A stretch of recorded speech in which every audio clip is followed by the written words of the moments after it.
नमस्कार, जय Hind. Unsung facts में आपका स्वागत है। आइए हड़प्पा सभ्यता के बाद देखते हैं हमारा इतिहास कैसा रहा। आधुनिक इतिहासकारों के हिसाब से हमारा ऋग्वेद कब लिखा गया, कैसे ये साजिश की गई कि हमारे ऋग्वेद और बाकी वेदों को नया करने की कैसे साजिश की गई, हम यहाँ पे समझेंगे।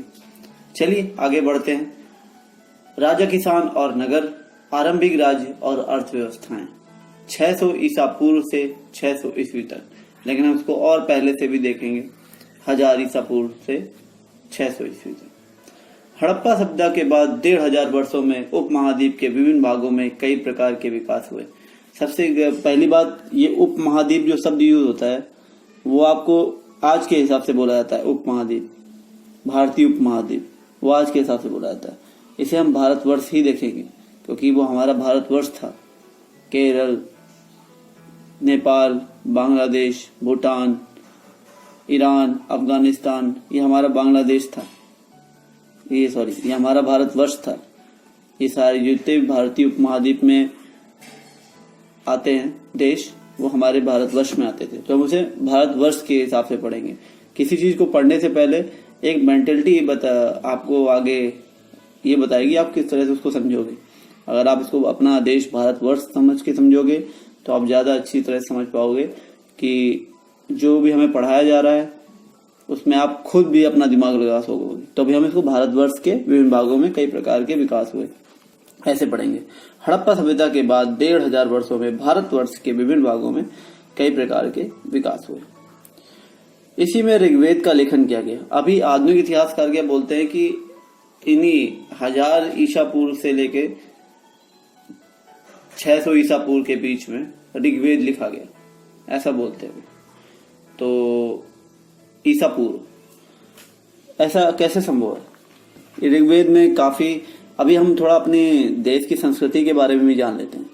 आपको देखना, ऋग्वेद में कहीं पे भी ऐसी नहीं लिखा कि मतलब इनर इंजीनियरिंग करके एक ऐसी चीज है कि इंसान खुद में क्या ढूंढ सकता है। ऋग्वेद और बाकी 3 वेद, यजुर, अथर्व, साम, बाकी जो 3 वेद हैं वो सारे पूरे साइंटिफिक हैं। उनमें कहीं ऐसा नहीं है कि कुछ भी ऐसा परोस नहीं दिया गया कि किसी संस्कृति को कोई हमें ये बता दे कि मिथ है, जस्ट मिथ है, कहानियां हैं और कुछ नहीं, केवल मंत्र है, इनसे होता कुछ नहीं। जैसे आज कह दिया अरे बस ऐसे मंत्र है, हल्के में ले लिया था, ऐसा कुछ नहीं। वो पूरा साइंटिफिक है और उसका प्रूफ किया हुआ है कि ऐत्रेय ब्राह्मण जो ऋग्वेद का है उसने प्रूफ कर दिया कि ब्लैक होल थ्योरी जैसी कोई थ्योरी थी ही नहीं। बिग बैंग थ्योरी को भी उन्होंने ऐत्रेय जो अपना ब्राह्मण है ऋग्वेद का, उससे ही फेल कर दिया उस थ्योरी को। किसने किया? आचार्य अग्निव्रत नैष्टिक, आर्य समाज के, उन्होंने प्रूफ भी कर दिया, दुनिया के सामने रखा है इस बात को, उस थ्योरी को फेल कर दिया।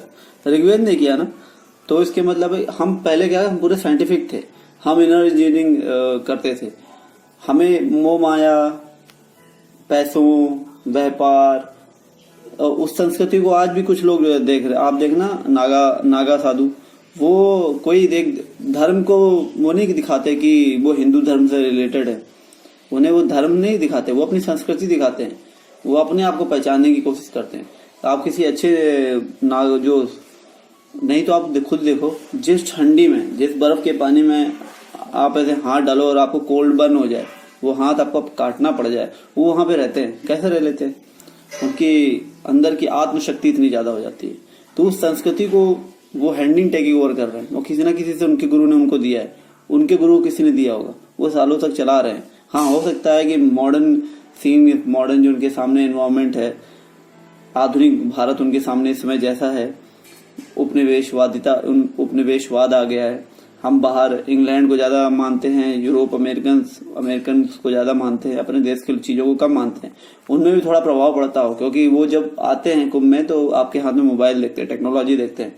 जब रास्ते से होके निकलते हैं तो बस, रेलवे, सब कुछ का प्रयोग शायद वो भी करते हो और देखते हैं कि हाँ ये हो रखा है, तो उन सब चीजों को उनको भी प्रभाव पड़ता होगा, लेकिन सब पे नहीं।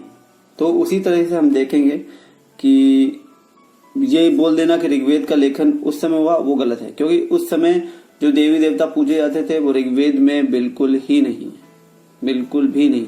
वो समय ऐसा आ गया था कि लोग मॉडर्न होना शुरू हो चुके थे, मॉडर्न लोग व्यापार में व्यस्त हो गए थे। और ऋग्वेद, इवन मैं कहता हूँ ऋग्वेद तो सिंधु घाटी सभ्यता से भी पहले लिखा गया था, वो सिंधु घाटी सभ्यता से पहले भी ही लिखा गया था। और इसका उदाहरण ये है कि सिंधु घाटी सभ्यता में कुछ लगता है कि हाँ, क्योंकि उनकी जो पूजा पद्धति है, इवन जो सनातन धर्म हमारा मिस्र तक फैला हुआ है, वो इनसे मिलता है ऋग्वेद से, कि प्रकृति की पूजा करना, प्रकृति देवी, मातृ देवी की मूर्ति, जैसे मातृ देवी की मूर्ति बोली जाती है, जो नहीं टूटी हुई मूर्ति सी है, हो सकता है वो प्रकृति की मूर्ति हो, ऐसा भी तो बोल सकते हैं हम, बोल सकते हैं नहीं बोल सकते।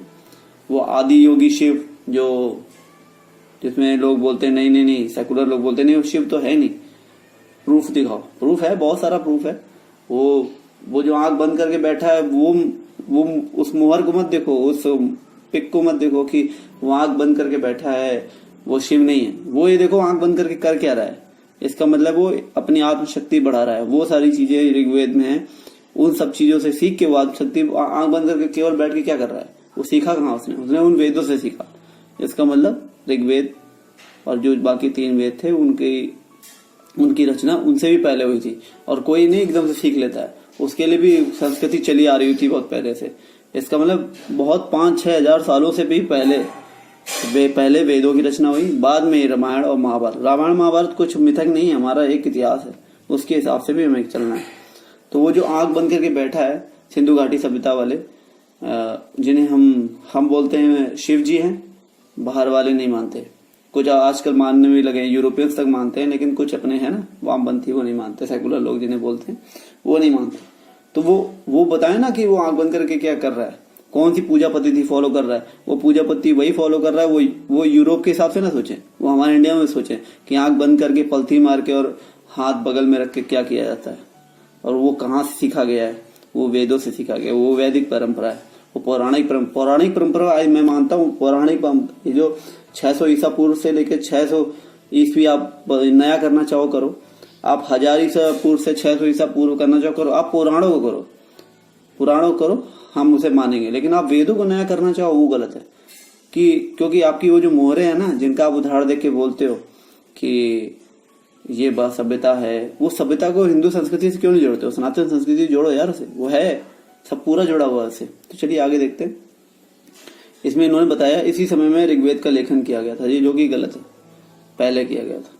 उत्तर भारत, दक्कन पठार क्षेत्र और कर्नाटक जैसे उपमहाद्वीप के कई, भारतवर्ष के कई क्षेत्रों में कृषक बस्तियां अस्तित्व में है। इस पे हम थोड़ा बात करें। ये आप इसको सुनते रहो, अपनी किताब पढ़ो, खुद सोचना, उसके बाद मैं जो बता रहा हूँ उसको भी आप समझना। उत्तर भारत, दक्कन का पठार क्षेत्र और कर्नाटक जैसे उपमहाद्वीप के भारतवर्ष के कई क्षेत्रों में कृषक बस्तियां अस्तित्व में आई। अभी आप देखना, बोलते ना कि सिंधु घाटी सभ्यता उधर है, किधर है? पश्चिमी राजस्थान में पाई गई, मतलब मैक्सिमम ऐसी जगह पाई गई जहां से हम व्यापार का अप्रोच बना सके। नहीं, पाकिस्तान के, जो आज का पाकिस्तान है, उसमें भारतवर्ष में आता था, उस क्षेत्र में पाई गई, अफगानिस्तान में पाई गई, है ना, पाई गई। वो ऐसे क्षेत्र थे जहां से कुछ ना कुछ स्पेशल चीज, कहीं से कोई मणि मिल रही है, कहीं से शंख मिल रहा है, कहीं से चूना पत्थर ज्यादा मिल रहा है, कहीं से तांबा मिल रहा है, कहीं से ना, ये सब चीजें मिल रही। तो वो चीज कहाँ की बिकती थी? सिंधु घाटी, उसमें या तो हड़प्पा वाले शहर में बिकती थी या मोहनजोदड़ो वाले शहर में। इन शहरों से फिर वो एक्सपोर्ट होती थी बाहर की तरफ आके। इसलिए जहां जहां पे ये चीजें थी वहां नए नए बस्तियां बसाई गई, जाने वहां पे और उसका उत्पादन हो सके, और हम बेचेंगे कहाँ से? हड़प्पा और मोहनजोदड़ो जैसे बड़े शहरों से। तो अभी आप ये देखो कि इन्होंने बोला कि नहीं, पहले मोहनजोदड़ो और हड़प्पा बनी थी, ये बीच वाले हैं ना, ये उनके पतन के बाद बसे, मतलब वहां के लोग भाग के यहाँ पे आए तब बसे। अरे भाई, वो एक व्यापारिक केंद्र था और ऊपर से वो बॉर्डर वाली सीमा थी, और वहां पे, अच्छा ये बताओ, अगर वो पहले बसे तो उनको भी तो एक बॉर्डर की जरूरत पड़ती है ना, केवल एक जगह बस के उसी की दीवार ऊंची करने से नहीं होता। अगर वो वहां बसे तो उनकी सीमा इस साइड भी बहुत ज्यादा होनी चाहिए थी, उन्हें खतरा उधर ही से क्यों था? अपने ईस्टर्न साइड क्यों नहीं था? ईस्टर्न साइड भी उनका कोई होगा, कोई ना कोई तो होगा, वहां पे उन्होंने कोई महल क्यों नहीं बनाया? वो आगे इसी साइड क्यों बढ़े, पश्चिम की तरफ क्यों बढ़े? इधर क्या लोग नहीं रहते थे? इधर उन्होंने यात्रा करने की कोशिश नहीं की? सब की। वो दक्षिण की तरफ आए थे, अपने तांबा लेके जाते थे, तो इसका मतलब क्या हुआ? दक्षिण में भी थे शहर। वो एक व्यापारिक केंद्र था बस, हड़प्पा और मोहनजोदड़ो एक व्यापारिक केंद्र था। मेन लोग तो यहीं रहते थे। बस ये है कि हम लोग यहाँ पे रह रह के सिल्वर टेप चढ़ती गई, परत दर परत चढ़ गई, और हमारी जो भूलने की आदत है, और हम जहां हम रहने लगे वहां हम खोद नहीं सकते। बस इतना सब हुआ है। इसलिए इन्होंने क्या बोल दिया, नहीं हड़प्पा नया है, उसके बाद हड़प्पा सबसे पुराना इनका हड़प्पा है, और उसके बाद जहां हम रह रहे हैं ना उसे हम खोद नहीं सकते। तो उन्होंने बोल दिया कि ये बस्तियां हड़प्पा से जो भाग के लोग आए थे उन्होंने बसाई है। तो इन्होंने ये इतिहास बनाया है। आगे मैं बताऊंगा इतिहास किस हिसाब से बनाया है उन्होंने, तब आपको और गुस्सा आएगा। कर्नाटक जैसे उपमहाद्वीप के कई क्षेत्रों में कृषक बस्तियां अस्तित्व में आई। ठीक है, ये नहीं पहले से अस्तित्व में थी, वो व्यापारिक केंद्र थे, ये आप ध्यान रखिएगा, हड़प्पा और मोहनजोदड़ो। साथ ही दक्षिण भारत के क्षेत्रों में चरवाहा बस्तियों का भी निर्माण मिलता है। ऐसा कुछ ये मिलता है, लेकिन ये उस समय भी था। ये नकारना गलत है कि ये उस समय नहीं था, हम मानते ये मिलता है, लेकिन ये आप कह दो कि सिंधु घाटी सभ्यता के बाद ये सब मिला, ये गलत है। ये सब चीजें उससे पहले भी थी, उसके साथ भी थी, उसके बाद भी थी। ये सीन है। ईसा पूर्व 1000, क्योंकि कोई किसी भी देश की संस्कृति एकदम से गाय पालना नहीं शुरू करती ना, सही है कि नहीं सही? एकदम से गाय पालना नहीं शुरू करती, एकदम से चरवाही शुरू नहीं करती उस टाइम पे। और ऐसा नहीं है आज जहां रोडें बन गई, जंगल काटना, वहां पे आने आवागमन के लिए भी जानवरों की सेफ्टी, टाइगर पूरे इंडिया में रहते हैं, आज भी है, तो उनसे बचना। तो वो सब इंसान कैसे सीखा, एक सोशल कैसे बना, वो सामाजिक आदमी कैसे बना, वो मैटर करता है। तो वो एक दिन में नहीं होता, तो इसका मतलब उनके साथ साथ होता चला आया। वो व्यापारिक केंद्र से, और जरूरी नहीं है इधर, हो सकता है सी से भी व्यापार करते हुए। जब वो सी से हड़प्पा से मिस्र तक जाते थे, ओमान तक जहाज जाता था, तो क्या नहीं हो सकता कि यहाँ से जहाज ईस्ट की तरफ जाता हो सकता है पूरा जो ये अपना भारतवर्ष था उसका जो पश्चिम की तरफ व्यापार वहां से होता हो हड़प्पा और मोहनजोदड़ो से, और जो ईस्ट का व्यापार होता वो केरल, विशाखापट्टनम, और जो आज का विशाखापट्टनम है, उड़ीसा, पश्चिम बंगाल, इन सब जगह जहां से हम सी से होस्ट कर सकते थे, वहां से भी हो सकता था, नहीं हो सकता जैसे हम आज कर रहे हैं। तो जब वो हमसे अच्छी सभ्यता वाले घर बना सकते हैं आज की कंपेयर टू, कितने अच्छे घर बने हुए हैं, टॉयलेट सिस्टम है, तो आपको क्या लगता है वो ईस्ट की तरफ नहीं गए होंगे, या ईस्ट में रहने वाले लोगों ने यहाँ अप्रोच नहीं बनाई होगी? जैसे अंग्रेज हमें क्यों लूटने आए? क्योंकि उन्होंने यहाँ पैसा देखा, धन देखा। मुगल भी इसीलिए आए। तो आपको क्या लगता है उस समय ईस्ट वाले जो लोग हैं वो लूटने नहीं, कम से कम व्यापार करने और सुख समृद्धि वाले जीवन जीने के लिए इस साइड अग्रसर नहीं हुए होंगे? ऐसा कैसे बोल देना कि उधर, और गंगा का पानी क्या इतना, जहां नदी होती वहां जीवन बसता है, सीधी बात है। सिंधु के किनारे सिंधु बसी, तो गंगा किनारे गंगा भी बसी होंगी, और यमुना किनारे यमुना भी बसी होंगी।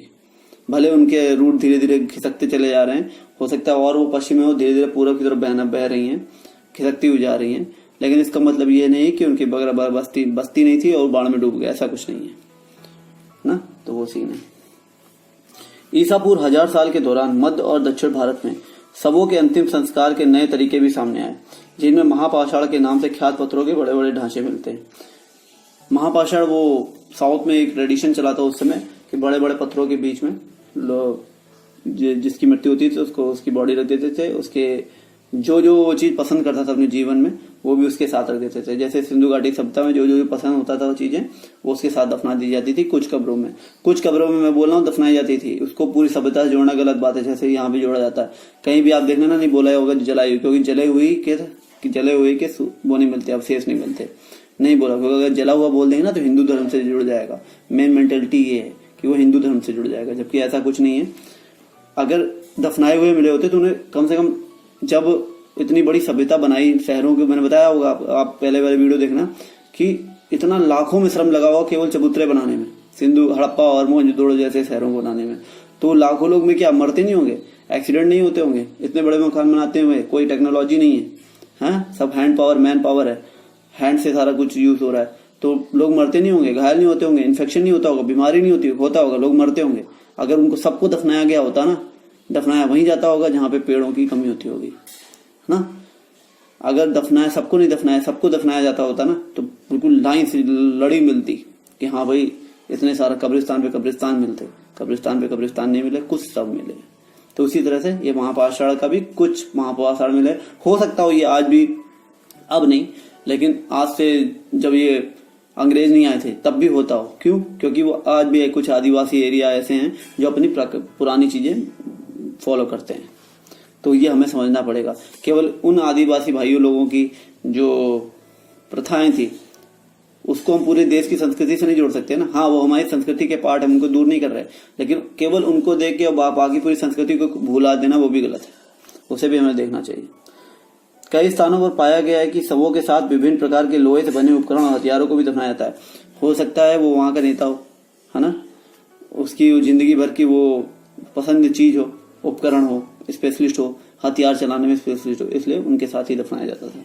जैसे अपने यहाँ नहीं, कोई बुजुर्ग अगर मरता है तो उसकी जिंदगी भर जो भी है तो ये तो उसको ब्राह्मण को दान दे दिया जाता है, उसके साथ जला दिया जाता है, ऐसा कुछ होता है।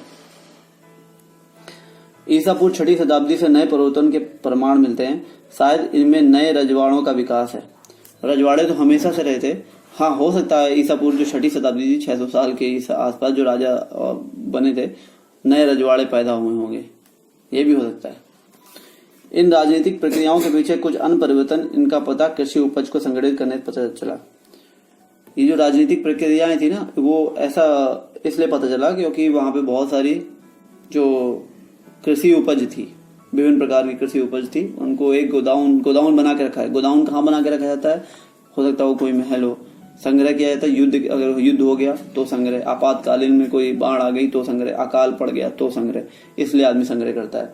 जब एक घर में संग्रह होता है तो वो घर होता है, लेकिन एक जब बहुत बड़ा संग्रह होता है तो एक राज्य के लिए किया जाता है। राज संग्रह कर रहा है, इतना दिमाग कौन लगा रहा है? वो राजा लगा रहा है, क्योंकि वहां पे राज करना है, इसलिए बोलते हैं वहां कोई राजनीतिक प्रक्रिया पीछे कुछ हो सकता है, वो राजनीतिक सत्ता कुछ काम करती हो।